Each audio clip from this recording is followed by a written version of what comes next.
이거 어디서 많이 본 이미지죠? 둠입니다. 둠. 하프라이프. 이것도 둠. 여기 RTX 껐을 때, 켰을 때 이렇게 레이트레이싱이 적용돼서 색상이 다 변한 겁니다. 빛반사 나오는 거 보이시죠? 여기 빛반사 되는 거 보이세요? 레이트레이싱이 적용이 돼서 이렇게 빛반사 되고, 여기서도 총 쏠 때마다 번쩍번쩍하죠? 둠을 이렇게 할 수 있다는 겁니다.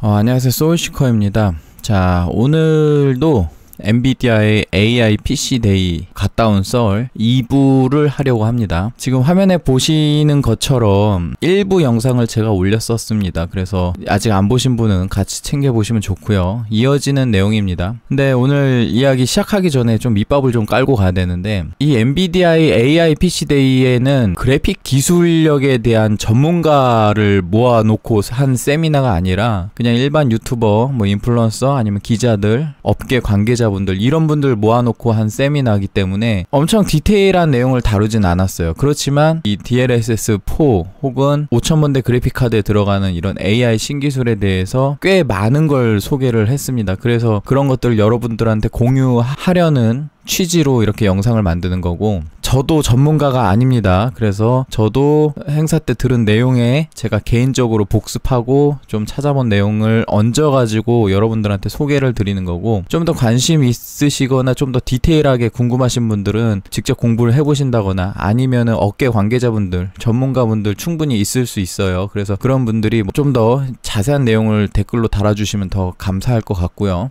왜 이런 얘기를 하냐면은 이 일부 영상에서 메가지오메트리에 대한 내용이 제가 소개한 내용이 맞지 않다라고 지적을 해주신 분이 계십니다. 사실 여부는 잘 모르겠어요. 사실 그분이 얘기한 것도 제가 AI에 질문을 해서 물어봤는데 그것도 아니라고 합니다. 그래서 모르겠습니다. 그래서 메가지오메트리에 대해서는 일단 정확한 내용이 아닐 수 있으니까 그거를 좀 더 제가 나중에 디벨롭해서 좀 자세하게 공부한 이후에 그것만 다루는 내용을 나중에 한번 가져볼게요. 그렇게 댓글을 달아주시는 게 나쁘다는 게 아니라 저는 예상을 좀 했습니다. 이런 내용을 다루면은 저보다 더 전문가분들이 분명히 계실 거니까. 저는 학창 시절에만 잠깐 했을 뿐이에요. 학부 수준으로. 그러니까 또 이거보다 더 전문적으로 하시는 분들 굉장히 많으실 거고, 그런 분이 제 영상 보면 가짜느실 수도 있으니까 그냥 귀엽게 봐주셨으면 좋겠어요. 어디까지나 제가 엔비디아 행사에서 보고 온 내용들을 여러분들한테 같이 공유하려는 취지로 영상을 만드는 거고, 전문적인 지식을 설명해드리는 영상은 아니라는 거 미리 알아주셨으면 좋겠습니다.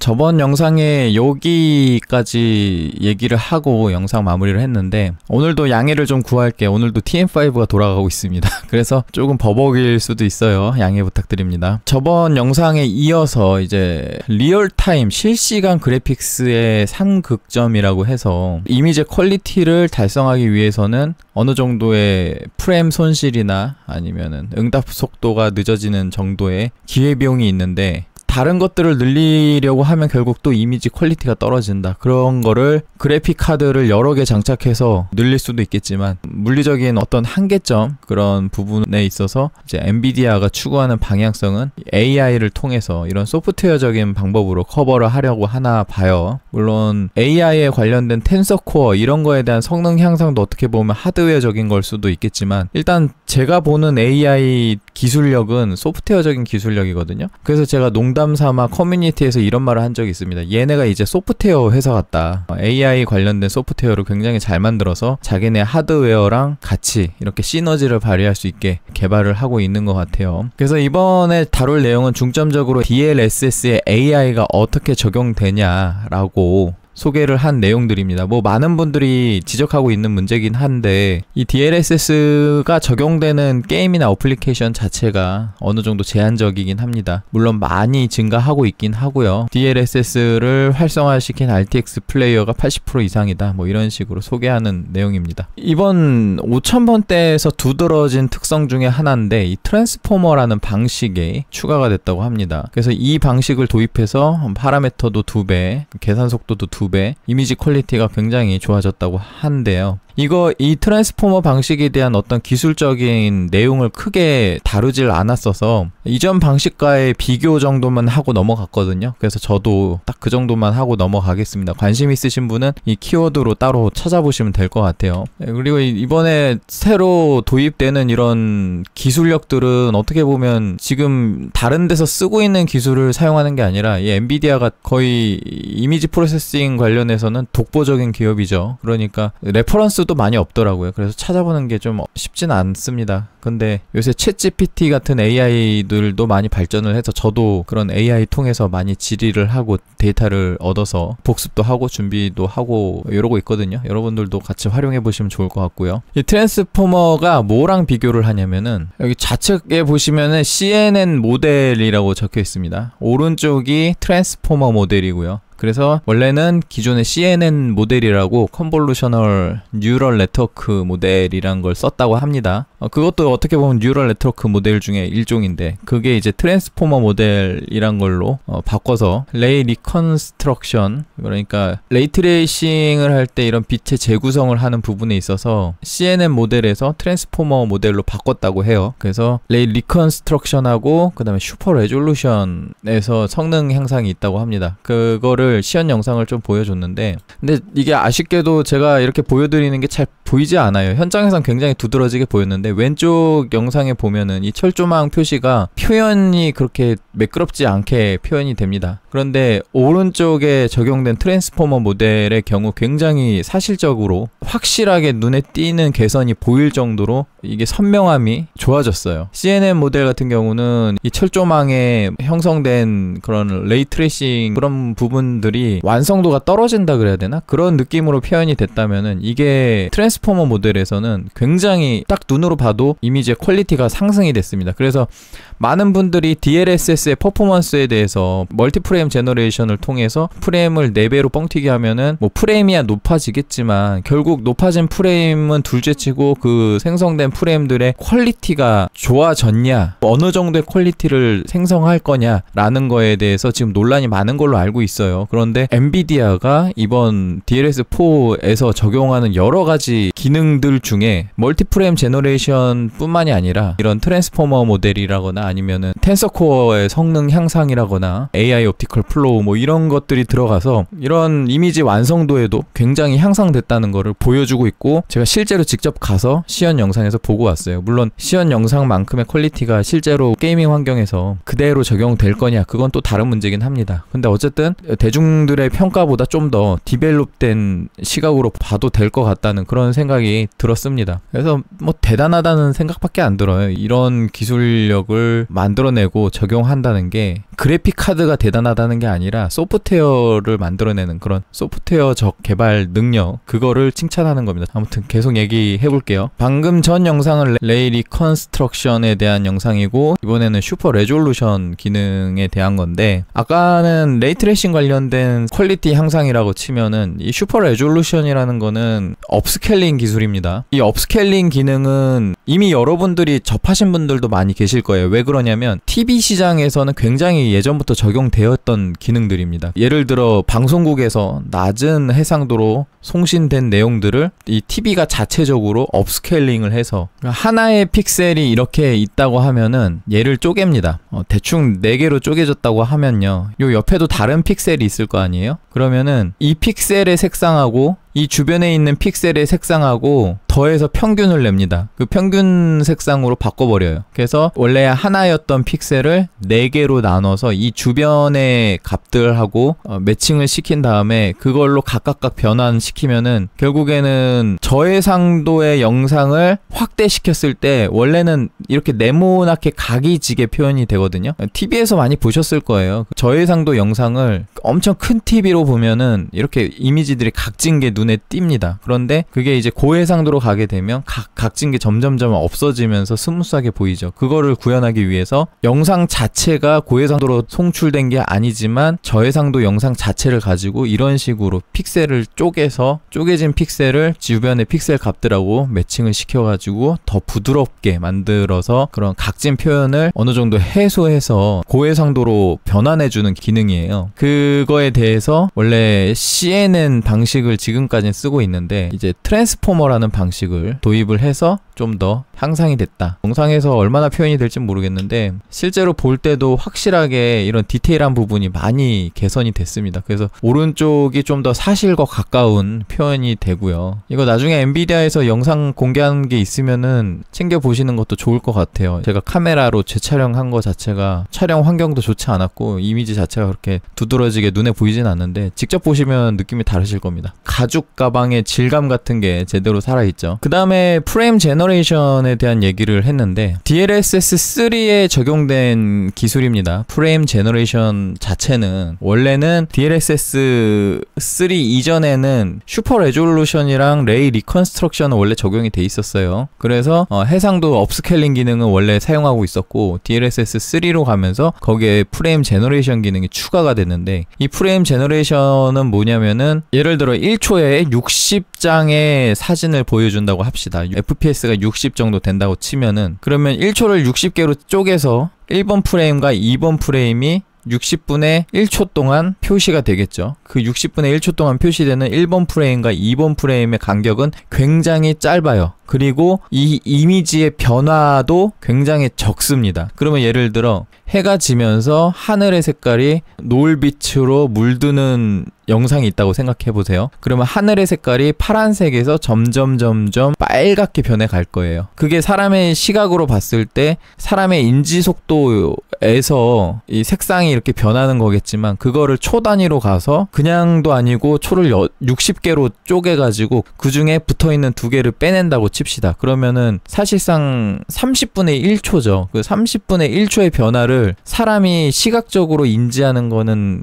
쉽지가 않을 거예요. 그렇기 때문에 이 2개의 프레임 간의 변화가 그렇게 크진 않을 거다. 근데 그렇게 크지 않은 프레임 사이에서도 미세하게 변화가 있겠죠. 그 변화하는 부분을 캐치하는 겁니다. 이 이미지라는 거는요, 이게 다 픽셀로 쪼개지는데 그 픽셀에 대한 RGB 값을 가지고 있고 1프레임과 2프레임 사이에 그 RGB 값이 동일한 픽셀이 있을 거고 변하는 픽셀이 있을 겁니다. 그 변하는 픽셀 자체가 이미지의 변화라고 볼 수 있겠죠. 어떤 오브젝트가 움직이는 걸 수도 있고 아니면 방금 얘기한 것처럼 색상이 바뀌는 걸 수도 있고 그래서 색상이 바뀌는 경우에 1번 이미지와 2번 이미지의 그 변화하는 픽셀에 가지고 있는 RGB 값이 있잖아요. 그러면 아까 얘기했던 것처럼 2개의 RGB의 중간 정도 되는 색상을 취하면은 이 변화하는 게 굉장히 자연스럽게 변화하는 거를 만들어낼 수 있습니다. 그래서 요 사이에 프레임 하나를 이렇게 더 생성을 하는 거예요. 그래서 중간에 생성되는 프레임의 어떤 위치의 픽셀은 그 전 프레임의 같은 위치의 픽셀의 RGB하고 그 다음 프레임의 같은 위치의 픽셀의 RGB 값의 한 중간 정도 2개의 프레임의 픽셀의 RGB가 같으면 변화가 없을 거고 다르면은 그 중간 정도의 RGB를 취하면 아주 스무스하게 바뀌게 그렇게 만들어낼 수 있다는 거죠.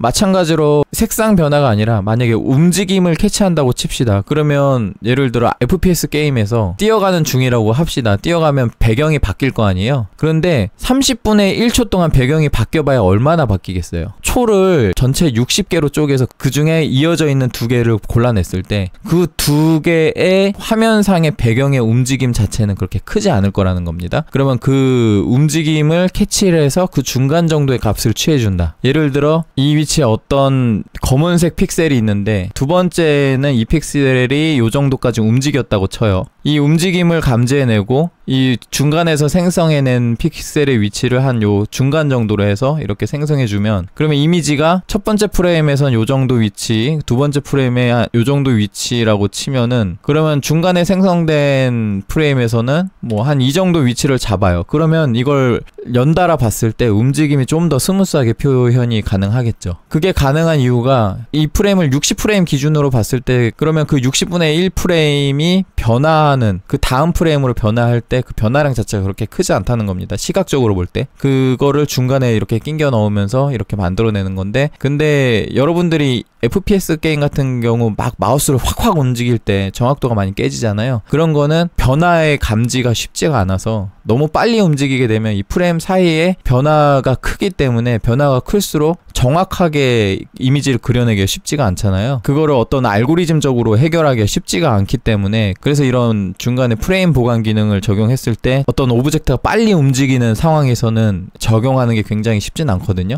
그런 오브젝트의 움직임을 체크를 할 할 때 예를 들어 어떤 사람이 손을 이쪽에서 여기까지 움직인다. 그러면 이 옵티컬 플로우 엑셀레이터라는 거는 이 오브젝트의 움직임에 대한 벡터 값을 추적을 하는 겁니다. 어떤 원리로 하는지는 잘 모르겠어요. 그런데 추정하기로는 이 DLSS를 지원한 어떤 게임에서는 그 게임의 오브젝트의 그런 XYZ 좌표를 가지고 있을 거잖아요. 그거를 이 엔비디아 어플리케이션에 던져준 어플리케이션의 오브젝트 움직임 값을 가져다가 두 개의 프레임 간의 위치를 뒤에 거에서 앞에 걸 빼주면 벡터가 나오거든요. 그 벡터를 가지고서 이 오브젝트의 움직임을 추적해낼 수 있을 거라고 생각합니다. 제 개인적인 생각이에요. 그렇게 실제로 알고리즘이 돌아가는지 잘 모르겠는데 그렇게 되면은 그 벡터 값의 한 중간 정도의 위치 변화를 체크해낼 수 있을 거고, 단순하게 아까 소개했던 것처럼 뭐 두 개의 프레임 간의 중간 값을 취하는 이런 거는 단순히 산술적으로 계산하는 거고, 실질적으로 어떤 오브젝트의 XYZ 좌표 값을 어플리케이션에 취할 수 있으면은 그러면 3차원에서 벡터 값을 취할 수가 있어요. 그렇기 때문에 그 중간의 움직임을 만들어내는 것 자체가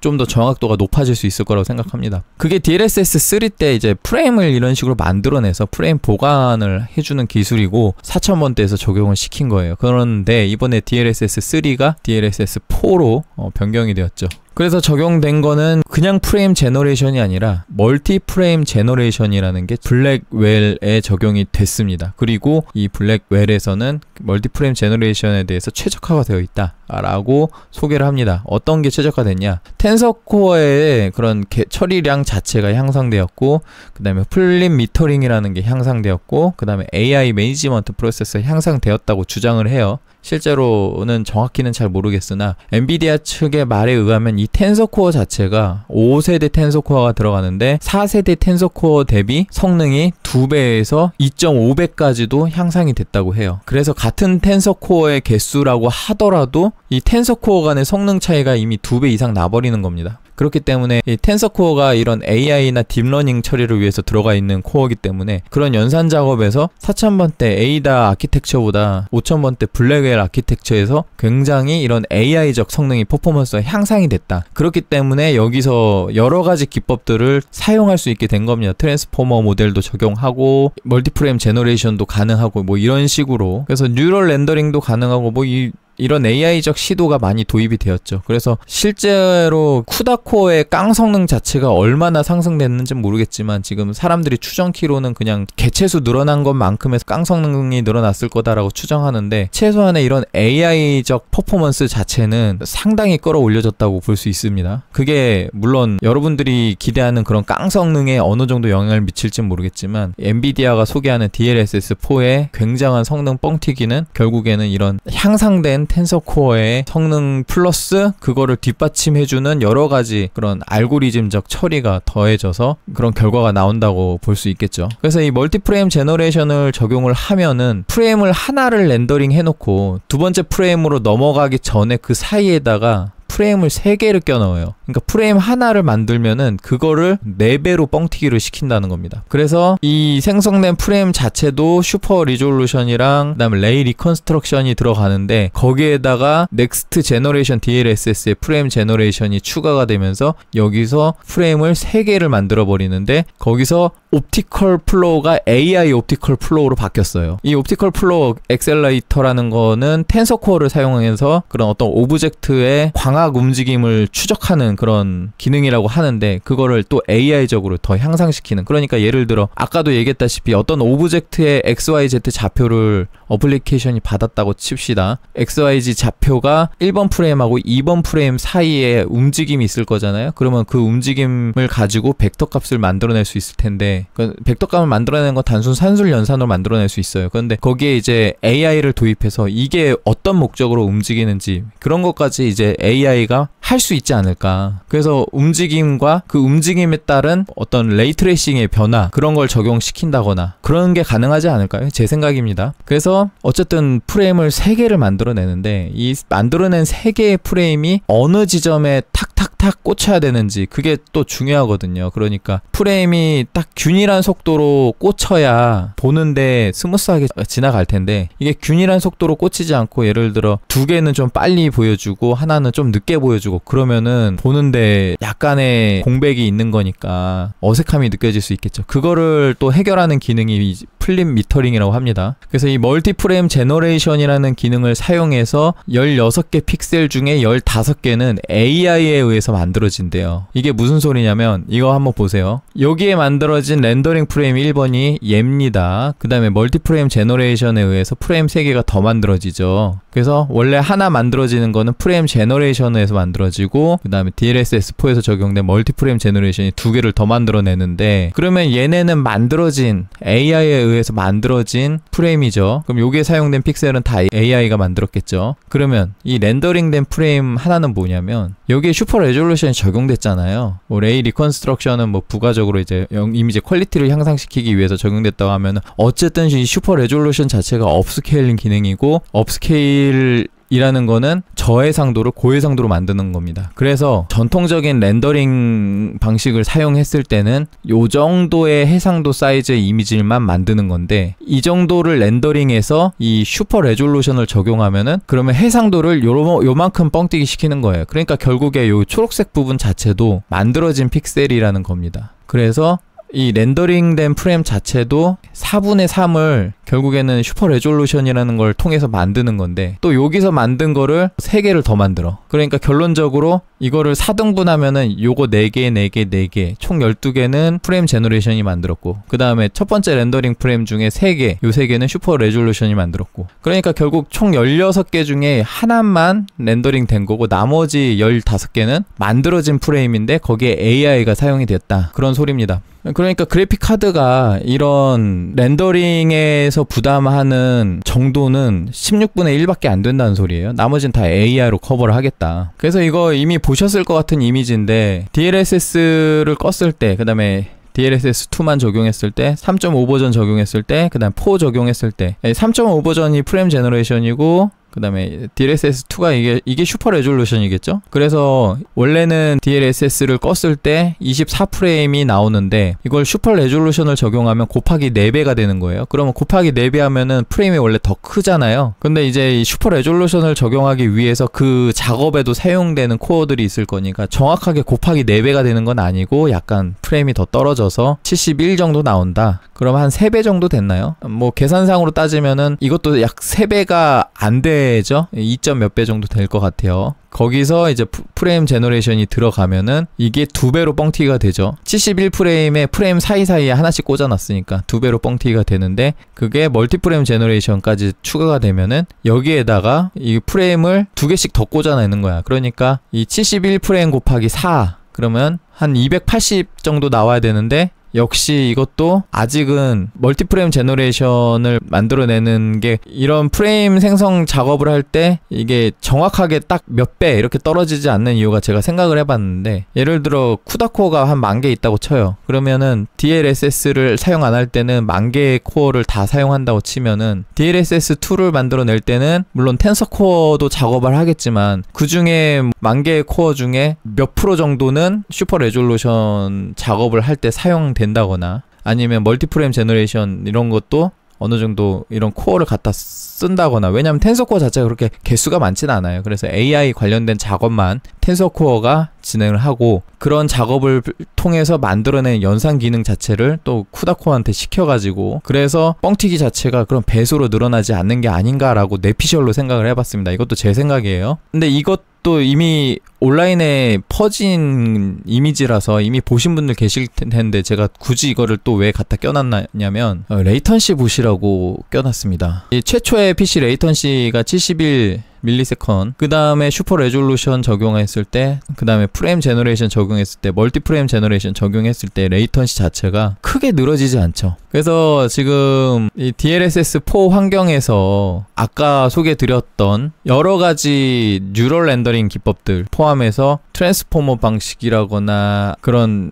여러가지 AI적 기법들을 통해서 레이턴시 자체도 많이 줄어들었다 라고 볼 수 있을 것 같습니다. 그래서 이전에는 이런 DLSS 기능을 적용했을 때 사람들이 그러면 프레임을 2개나 더 만들면 레이턴시가 더 늘어지는 게 아닌가 라는 걱정을 많이 하셨을 텐데, 이런 AI에 관련된 기능들을 더 도입을 해서 최소한 이게 멀티프레임 제너레이션 적용할 때 레이턴시가 늘어지지 않게 그렇게 만들었다라고 발표를 했었어요.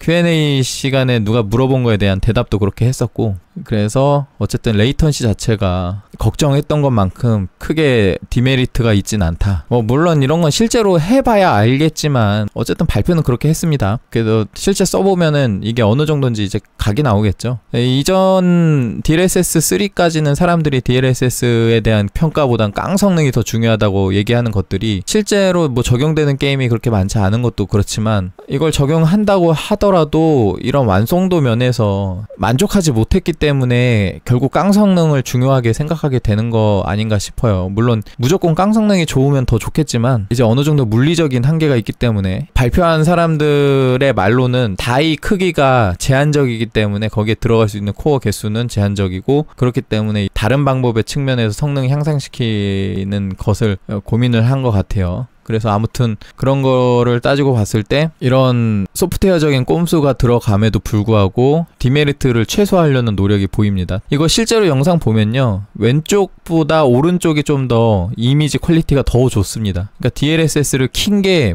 이미지 퀄리티가 더 좋아져요. 이게 왜 좋아지는지를 봤을 때 이제 레이 트레이싱 관련된 기법이라거나 아니면 레이 레디언스 캐시 뉴럴 렌더링 이런 게 다 적용이 돼서 좀 더 향상된 이미지 퍼포먼스들을 가져오는 게 아닌가. 그래서 많은 분들이 이런 DLSS를 적용했을 때 프레임이 뻥튀기 되면 그만큼 이미지 퀄리티가 떨어지는 게 아니냐라는 걱정도 하셨던 걸로 알고 있는데, 그런 부분에서에 대한 개선도, 그러니까 프레임을 늘리지 않는다면은 이미지 퀄리티라도 개선을 시켜서 뭐 그렇게 볼 수 있다 라고 생각합니다. 이거 잠깐 요거 한번 얘기하고 가면, 슈퍼 레졸루션 적용했을 때 왜 프레임이 왜 뻥튀기 되냐면, 해상도 자체가 예를 들어 FHD예요. FHD에서 슈퍼 레졸루션을 적용하면은 뭐 QHD 뭐 이런 식으로 업스케일링이 될 텐데, 실제로 표현하는 모니터는 QHD가 아니라 FHD이기 때문에, 그러면 결국엔 이 FHD에 해당하는 픽셀을 렌더링 하는데 좀 더 적은 양을 렌더링해서 그거를 업스케일링 하면 된다는 겁니다. 그러면은 이 픽셀을 렌더링 할 때 들어가는 연산 자체가 적어지기 때문에 그만큼 프레임을 더 뽑아낼 수 있는 거예요. 그래서 이미지 한번 보시면은, 보이시는지 모르겠지만 이 DLSS4를 적용한 게 이미지 퀄리티가 더 좋습니다. 그 다음에 엔비디아 앱에서 새로운 DLSS 오버라이드라는 거를 소개를 해줬는데요. 이 엔비디아 어플리케이션에 가면은 이런 식으로 프로그램을 선택을 해서 드라이버 세팅에서 이 DLSS 오버라이드 기능을 요 3개에 선택을 할 수 있다고 합니다. 그래서 프레임 제너레이션을 몇 개까지 할 거냐, 그 다음에 뭐 슈퍼 레졸루션, 뭐 안티알리아시 적용하는 거, 뭐 그런 것들에 대한 옵션이 이렇게 3개가 있다고 소개를 하는데, 이거 제가 설명을 좀 잘 못 들어서 그런지 모르겠는데, 이게 DLSS가 되는 게임에만 적용이 되는 건지, 아니면 DLSS가 적용되지 않는 게임에도 오버라이드해서 DLSS를 적용할 수 있는지, 그거는 잘 모르겠어요. 제가 이해를 잘 못해서 그런지 모르겠는데, 근데 지금 일단 이 영어만 해석해보면 existing DLSS 게임에다가 가장 최근에 DLSS 테크놀로지를 가져온 거니까, 결국에는 DLSS가 적용되는 게임들에, 그러니까 예를 들어 어떤 게임이 DLSS4를 적용하진 않았다고 칩시다. 왜냐면 DLSS4가 지금 이제 나온 거니까 그걸로 개발이 되진 않았다고 쳐요. 그러면 이전까지는 뭐 DLSS3까지만 적용된 게임에 이 오버라이드 기능을 쓰면은 DLSS4가 그 게임에 그냥 적용이 되는 게 아닌가, 그런 식으로 저는 이해를 했거든요. 그래서 여기 보면 75개의 DLSS 프레임 제너레이션 타이틀들, 그러니까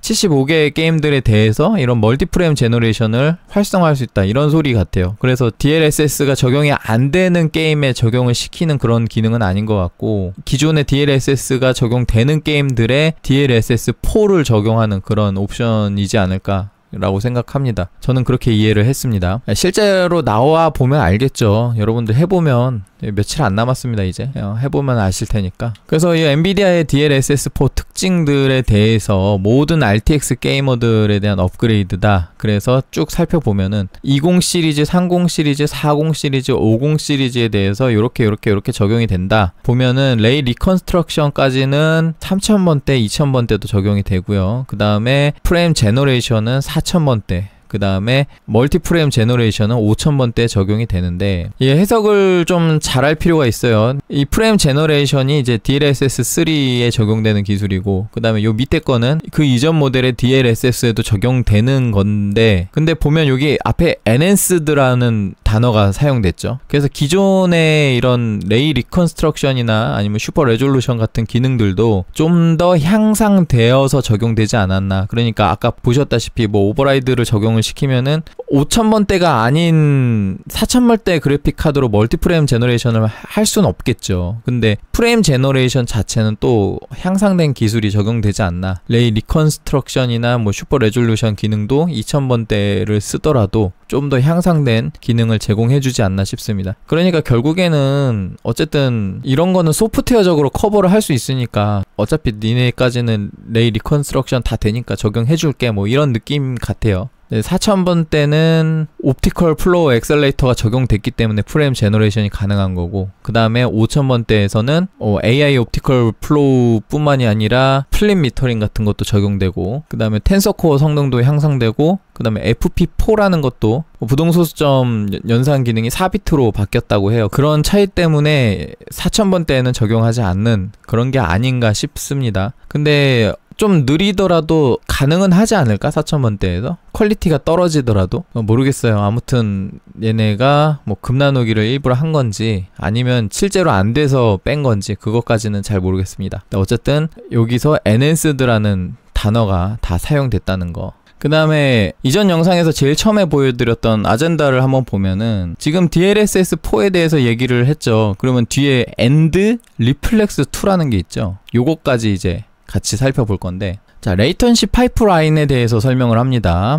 보통의 일반적인 경우에 마우스 인풋이 들어오면은 그거에 대한 연산을 CPU가 처리해서 렌더링 큐에 박은 다음에 그걸 GPU에서 렌더링해서 이 디스플레이에 표현해 주는데 레이턴시가 56ms이 걸렸다. 그리고 엔비디아에서는 엔비디아 리플렉스라는 걸 적용을 해서 이 렌더 큐를 저스트 인 타임 서브미션이라고 뭐 적시적소에 뭐 제출하는 방식을 쓴다고 합니다. 그래서 CPU와 GPU의 그런 싱크를 맞춰가지고 반응 속도를 50%까지 향상시킨다고 해요. 그래서 같은 절차지만 28ms의 레이턴시가 나온다. 그러니까 아까 레이턴시가 오히려 DLSS4를 적용하면 줄어든다고 했잖아요. 그런 측면에서의 또 기술인 겁니다. 이런 기술도 같이 적용됐으니까 레이턴시가 같이 줄어드는 거고, 그런데 이 리플렉스는 DLSS4보다 그 이전에 적용된 기술인 것 같고, 이번에 DLSS4에서는 리플렉스2라는 게 적용이 되나봐요.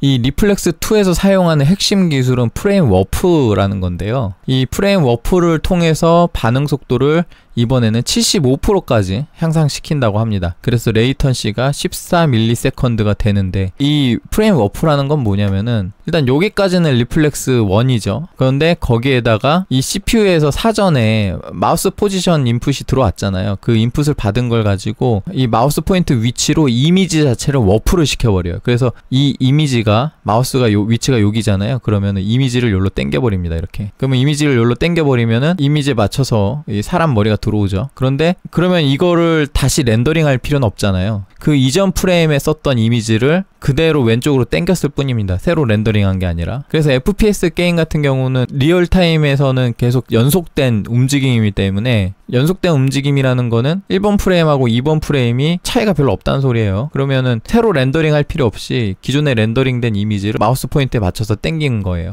그러면은 여기가 비죠. 이 빈 거를 채워 넣기를 하는 겁니다. 어떻게? AI를 써서. 이전의 프레임에 컬러 데이터하고 뎁스 데이터 같은 거를 가져다가 여기다가 이미지를 채워 넣는다. 그래서 이런 식으로 하면은 이전의 프레임을 사용하잖아요. 그래서 이전의 프레임이 이미 렌더링 된 상태이기 때문에 반응 속도 자체가 75%까지 더 빨라질 수 있다는 겁니다. 그래서 이거를 시연해주는 영상도 제가 찍어 왔는데, 왼쪽이 이미지 워프가 적용이 됐는데 빈 공간을 채워 넣기는 안 한 영상이고요. 오른쪽이 채워 넣기를 한 영상입니다. 그래서 이거 살펴보면은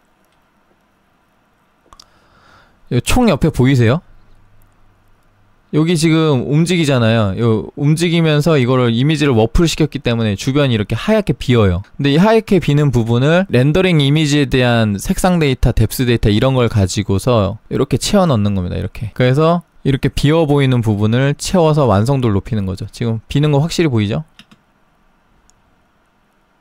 여기 위에도 하얗게 비죠. 이거를 채워 넣는 겁니다. 신기하죠?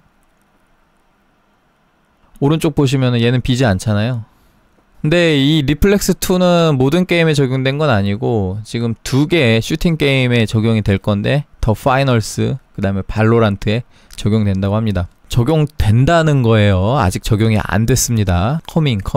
그래서 이렇게 시연 영상을 보면 지금 요 우측 상단에 레이턴시 뜨죠. 리플렉스2를 키면 레이턴시 자체가 굉장히 낮아요.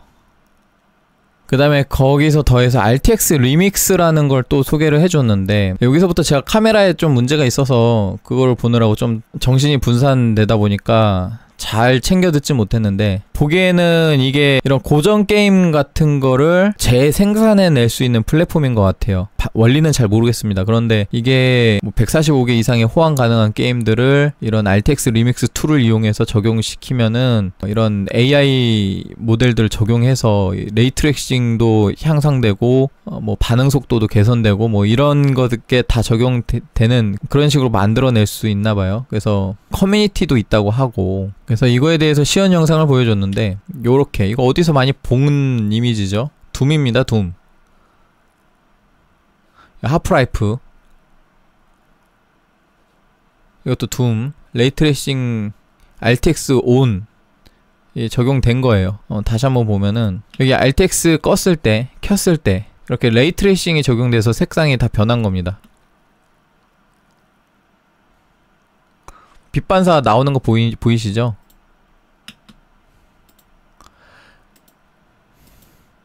여기 빛 반사 되는 거 보이세요? 레이트레이싱이 적용이 돼서 이렇게 복도에 초록색, 하얀색으로 빛 반사 되고 여기서도 총 쏠 때마다 번쩍번쩍 하죠?